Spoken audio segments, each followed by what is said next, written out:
I won't share personal information with a fake mother. An unbelievable line escaped my son's wife's lips, leaving me speechless. Even when I asked, "Won't you regret this?" she replied mockingly, "No way." Well, there's nothing I can do. I'm not a weak woman who cowers at words. You've crossed the line, and you shouldn't have, I retorted firmly. My name is Maria, and I'm about to turn 60. I lost my husband and raised 2 children with all my might. Fortunately, my lifelong love for Japanese culture led me to pursue calligraphy. Becoming a licensed instructor in Japan allowed me to support my family with my beloved art. Life is unpredictable, so the 3 of us lived in a modest apartment, practiced frugal living, and saved money every month. My oldest son, Simon, was an easy child when young, but as he grew older, I noticed his emotional fragility. Unlike her brother, my daughter Liddy grew into a spirited, lively girl. She worked diligently, earned her tuition through part-time jobs, graduated from college, landed her dream job, and works enthusiastically. Simon, at 35, remained indecisive and unmarried. I refrained from pressuring him about marriage, understanding that being single is not uncommon these days and not necessarily a route to unhappiness. Then Simon brought home his girlfriend. My daughter and I were curious about her, but were taken aback. She was not at all what we expected. Of course, judgments shouldn't be based on appearances, but Gloriana appeared much larger than Simon's slender 132-pound frame. Before Simon could introduce her, Gloriana boldly declared, "He kept saying he wanted me to meet his mom, so here I am." Usually one would be nervous meeting their partner's parents, but Gloriana remained unfazed. It's common courtesy to address parents respectfully, even if you usually use nicknames. Was I just being old-fashioned? I served tea and cake, and Gloriana devoured the strawberry shortcake in seconds, downed her tea, and demanded more. After some small talk, my daughter asked, "What do you do for a living?" Gloriana replied, "Call me sister. I'm not working right now. I had a senior colleague who annoyed me, so I choked him from behind and got fired." Her casual admission shocked me. "Isn't that a bit harsh?" My daughter chimed in, clearly uncomfortable. I wondered, is Simon planning to marry this woman? My red card was too harsh. "Don't you think?" Gloriana retorted defensively. I was taken aback, realizing I needed to impart some basic workplace norms. Times may have changed, but there are laws against unjust dismissal. Violence in the workplace is serious and can lead to immediate termination. Gloriana glared at Simon with a challenging smile and playfully slapped his shoulder. "Hey," Ramon took the side of my senior. "Aren't you going to say something?" My son looked troubled, but remained silent. I was concerned about the future. After that, Gloriana often visited our home to hang out. She would casually open our fridge, help herself to ice cream, drink cola, and munch on table snacks. My daughter and I were taken aback, but we hesitated to complain, fearing repercussions. Eventually, my son moved out and started living on his own with Gloriana, who insisted he live alone. Certainly, for her, living alone made it easier to see him than living with his family. One day, as I laid out a sheet of paper on the table and picked up my brush, my daughter asked, "What's this month's quote?" I used to write an inspiring quote every month and display it on the wall. This time, I wrote, "Be gentle as a spring breeze with people and fierce as a lion king against evil." Gloriana peeked over and exclaimed, "No way, that's really good. You could be a pro, Mom." My daughter shot Gloriana a disapproving look and retorted sharply, "She's a pro. Are you some kind of Japanese teacher or something? She's a calligrapher, you know, an instructor." I was proud of my daughter's eagerness to showcase that her mother was someone of significance. However, Gloriana didn't seem to pay much attention. I had to do a bit of calligraphy in elementary school for a cultural exchange, but I hated it, Gloriana continued, dismissing her own experience. The teachers were so nitpicky about the strokes. I felt like throwing ink on their heads. My handwriting's awful, so I should learn from Mom, right? I think my son meant it casually, but at that moment, Gloriana shot him a devilish, scary glare and scolded him in a low voice, "If you say something stupid again, a dropkick won't be enough." "Don't get so mad," I interjected, but Gloriana just laughed loudly, gazing at the ceiling while watching TV. To put it nicely, she was strong and robust. To put it bluntly, she lacked grace. She was unreasonable, rude, rough, and crude. I couldn't see her as a suitable wife for my son. I had half a mind to throw ink on her head. Gloriana was also overly familiar with my daughter, Liddy. Liddy, you're so thin. Are you eating properly? She remarked one day. Gloriana, have you ever thought about dieting? I was taken aback, but Gloriana continued with a smile. How old is Liddy? I'm 28, she's 30. If you talk back to me like that, even though you're younger, I'll put you in a bulldogging headlock. Bulldog? Yeah, people often say I look like a bulldog. Are you picking a fight? Gloriana may have meant it as humor, but neither my daughter nor I found it amusing. One day, I called Simon home alone, and the three of us had a serious talk. Brother, I'll be clear, I am against your marriage to Gloriana, Liddy stated firmly. If that's what this is about, I'm leaving. This is important. I thought I could trust anyone you brought home, Simon, but Gloriana is beyond unreasonable, I added. That's not true. She has her good points, brother, Simon defended her. You can't say anything to Gloriana, can you? It's pathetic, Liddy remarked bluntly. If your girlfriend is rude to mom, you should warn her. Normally, you tell her to shut up. If she complains, you don't know Gloriana, so you can say that. If I tell her to shut up, I'll be in the hospital in 2 seconds. I believe that in a couple, if the woman is stronger than the man, it can be ideal. But Gloriana's strength is excessive. Marriage isn't just between two people. Both families become intertwined. I had planned to treat Simon's wife like my own child, but honestly, I have zero confidence in getting along with Gloriana. A heavy silence hung in the air until Simon suddenly stood up. What is this? Everyone badmouthing Gloriana, he exclaimed. Does everyone think that way? Even your friends? Yeah, they all say terrible things like that's not right and just criticize her, Simon continued defensively. I couldn't help but ponder if his friends might have a point. A marriage blessed by many, including family and friends, is desirable. I wanted my son to reconsider, but he staunchly defended Gloriana. You don't even try to see her good side, you just badmouth her. I'm fed up. We're not badmouthing her. Her parents are kind. They warmly welcome me whenever I visit, treat me to expensive steaks, and even took me to a 3-star Michelin restaurant. Is that what you call kindness, brother? Liddy interjected, equally astonished. Simon continued to vent. Compared to her home, being here feels painful. If all we do is have depressing conversations like this, I won't come anymore. It seems Simon couldn't keep a secret from Gloriana. He had told her that my daughter and I were against the marriage. Suddenly, Gloriana stormed into the house with my son. I never imagined that both mother and daughter would criticize me. Gloriana retorted sharply.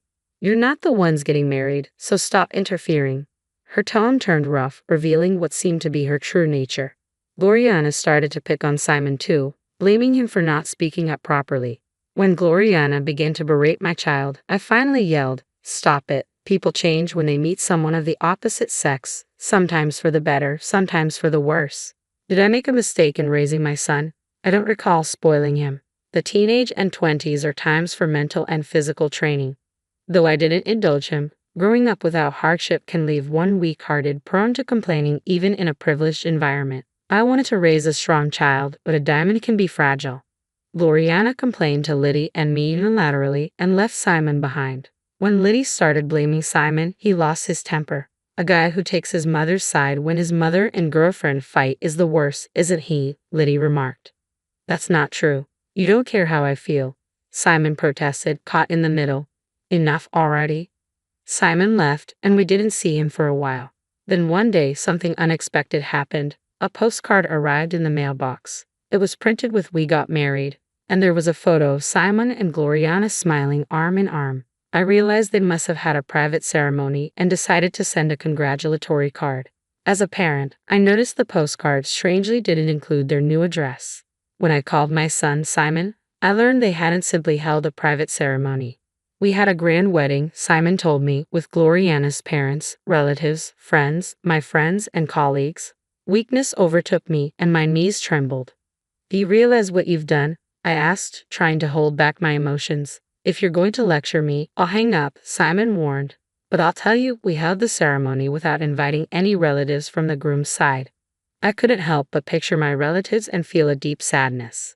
I can't explain why we didn't invite them to Simon's wedding, I admitted, and now I can't face them anymore. Did Gloriana's parents object, thinking it was too much? I questioned, frustrated with the situation.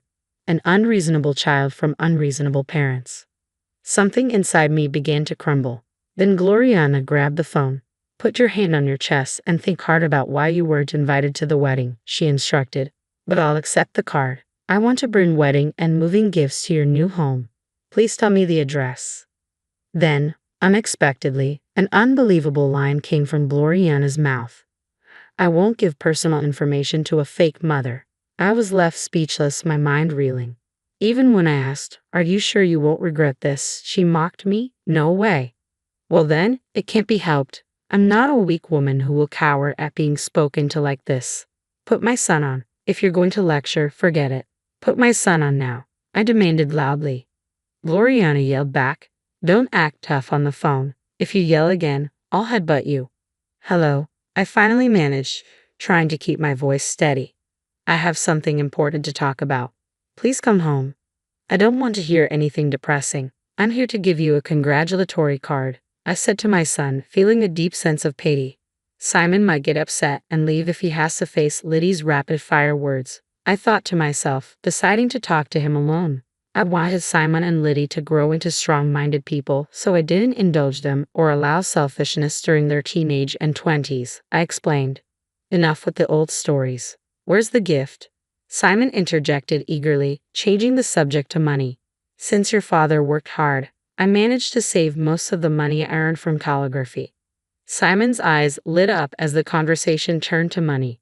I lived frugally and saved, planning to surprise you with a substantial sum when you got married, I continued. Simon's smile widened and he leaned forward. I saved $100,000 for you. My son's eyes widened in surprise. $100,000, he exclaimed with joy. But you did something unthinkable by holding a wedding without informing your real mother. In my view, that's something that should never happen, I said firmly. So, you're no longer my son, you're a stranger. It would be inappropriate to give such a large gift to a stranger, I declined. My son stood frozen, mouth open in shock for a few seconds, then burst into tears. What are you talking about? Stranger? Give me the $100,000. My only child is my daughter, Liddy. Please leave, I said firmly, trying to hold back my emotions. Wait, Gloriana interrupted. She didn't want to invite you. You should only care about your new family. My firm tone and cold attitude left Simon flustered. The conversation is over. Please leave. Stop talking like that. Are you saying you're cutting ties between parent and child? Simon cried out in desperation. Holding a wedding without telling me means you've already cut those ties, doesn't it? No, I pleaded. No matter what, my husband said I wouldn't forgive him. It's always been like this. You always favored her. Simon ran out of the house in tears, screaming as I had feared. I moved from the apartment to a newly built house and enjoyed a peaceful life with Liddy, free from stress. However, one day when I returned from shopping, Simon was standing in front of the house. I'm surprised. Moving to such a nice house. It looks solid and earthquake resistant, he remarked casually. Did you follow me? I asked, taken aback. Please stop with the formalities. Give me the $100,000. It's not fair to favor only your sister, Simon demanded. I have nothing to say to a stranger like you. Please leave, I replied firmly. At that moment, Liddy arrived home. Brother, you brought this upon yourself. Reflect on it a little, not that I'll forgive you even if you do, she added coldly. You plan to take $200,000, including my share? You're 35 and still expecting money from your parents. Don't you get it? Liddy's words were harsh. I intervened, fearing Simon might explode. You chose this path. You chose your wife over your mother and sister. Holding a wedding in silence means just that, I pointed out as Simon hung his head, unable to argue. Suddenly, a taxi pulled up and Gloriana emerged, shouting, I wasn't invited, but here I am. I thought you were being manipulated by your toxic mother and sister, Gloriana accused, approaching Liddy and me like a machine gun. Moving without telling your family, that's unbelievable. Family. I turned to face Gloriana and Simon again. Who's talking about whose family? I asked, raising an eyebrow. Oh, now you're going there, Gloriana replied dramatically, turning as if addressing a crowd. You're talking to the wall, not me. You've watched too many movies, but I don't mind that kind of timing. You said it, you called me a fake mother, I retorted. So I have no intention of giving wedding or moving gifts to a fake son and a fake daughter. If you nitpick, I'll counter with a neck chop before a dragon screw, Gloriana threatened. Unable to hold back, I yelled, speak seriously when discussing important matters.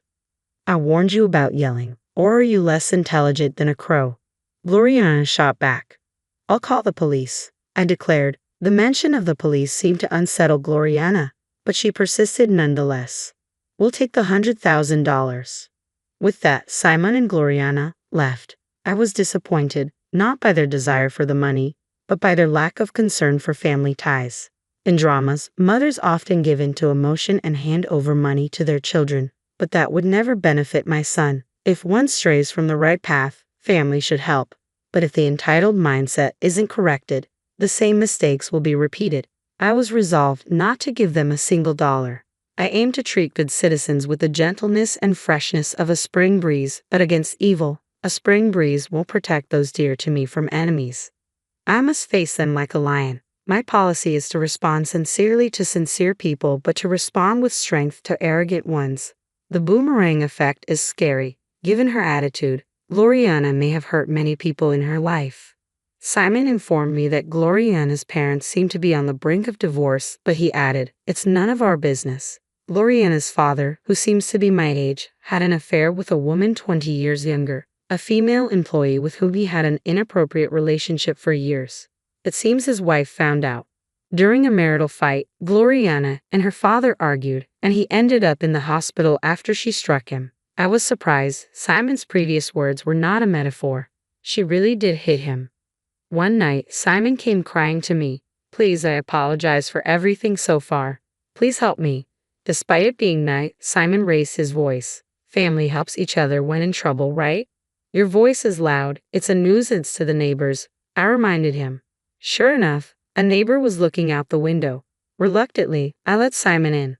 Simon continued, Gloriana and my father were arguing, and when my father slapped Gloriana, she unbelievably countered with a German suplex.